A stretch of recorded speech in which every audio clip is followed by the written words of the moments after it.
Hello folks, and welcome back to my channel. Today I am putting dinner together.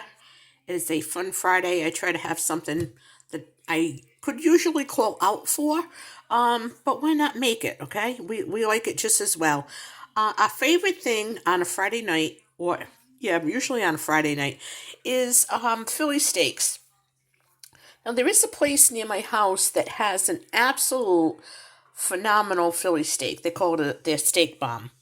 But it is $17 for a large sandwich. And I'm not paying $17, okay, for a sandwich.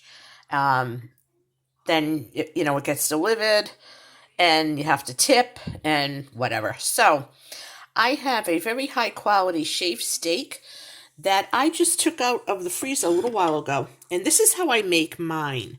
I put it in a crock pot, and yes, I put a little bit of butter in it this time, and the reason is it gives the meat a nice flavor and it stays nice and soft.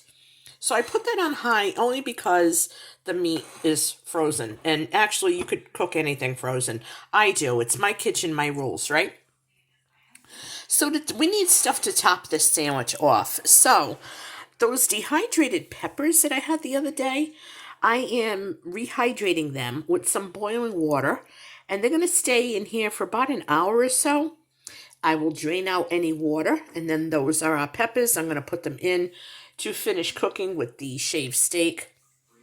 I do have some mushrooms that I'm going to add, some onions, and then cheese at the very end. And what I do is I shut the cover off. When it's all done, when the meat is done and the onions and the peppers are to our liking, I shut the crock pot off, and I'll sprinkle the cheese on top, and I'll just put the cover on for a second, and all the cheese is going to melt. And we can take it out, and we can put it on our buns, and we got our own grinders, or some people call them hoagies.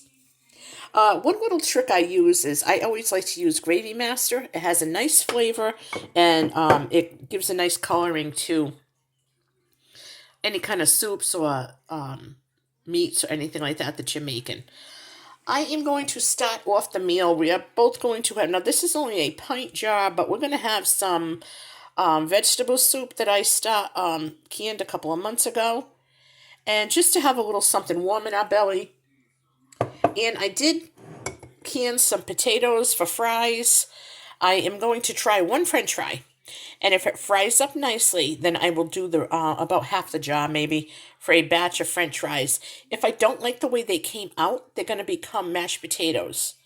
Because I believe on Sunday I might be making some ribeye steaks. Not sure. But this is my frugal Friday. I am not spending any money today on anything at all. And I am making a copycat of something that could end up costing a ton of money. But I'm not spending a ton of money. So I had the Colby Jack cheese. I still have some more in the fridge that I could always add to it if I needed to. The onion was already started. The peppers were, dehydrated last weekend. I had the mushrooms that I had to work through. So I just have everything that I need to make a delicious meal that we can enjoy, and I'm looking forward to it. I believe I have my buns. If not, might have to go buy them. The other thing, too, is serving this over plain white rice, so that is also an option. But I just feel like having a sandwich tonight. When you get into a mood of something that you want, it's like, nope, that's what I want, and that's what I'm going to get. So this is what I'm doing for Frugal Friday. I'm not spending any money. Being creative, and I am recreating something that I would normally spend $17 for, plus tax and tip. So, how are you staying frugal today? What's for supper? What you cooking? What you're not cooking? Let me know in the comments below. And thank you so much. I have another subscriber. Thank you, Jan. Nice to have you aboard. And if anyone else finds my videos useful or helpful in any way, I'd love to see you come back. So hit the subscribe button. Give me a thumbs up. Let me know you love me. And all these activities help me in the algorithm, and I really do appreciate it. This is Sandy with Mimi's Frugal Life signing off, and I'll catch you on the next video.